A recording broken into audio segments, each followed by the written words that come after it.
So let's go back in time to our final few weeks working on our paddock paradise before the horses went into the paddock. So in the final few weeks there was lots of finishing off to be done.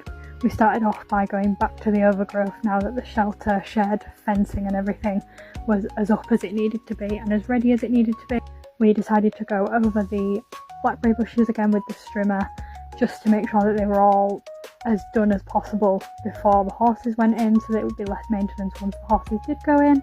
And then I also spent a lot of time raking up all of the cuttings just to make it as tidy and least hazardous as possible for the horses to go in.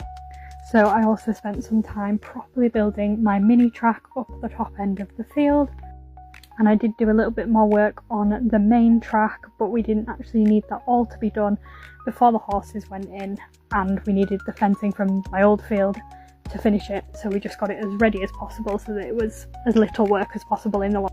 We also put our field camera up and got some wooden posts to make the outside fencing more stable, secure and sturdy.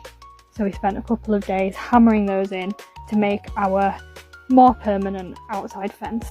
Then we got to work in the shed. We started putting some shelving up, painting it so that it matched and everything, just so that when I came in ready to continue our life here, it was easier for me straight away to make feeds and everything. We also put some gates in on our track entrance and started to look at what we could put in to serve the local wildlife.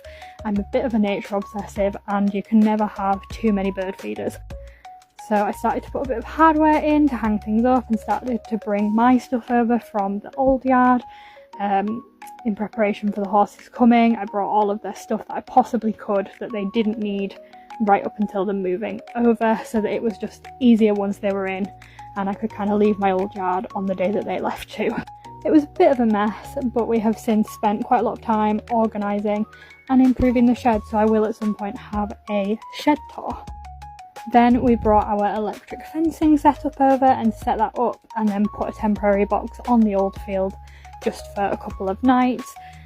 And as you can see, this was kind of the mini track ready for the horses to come in.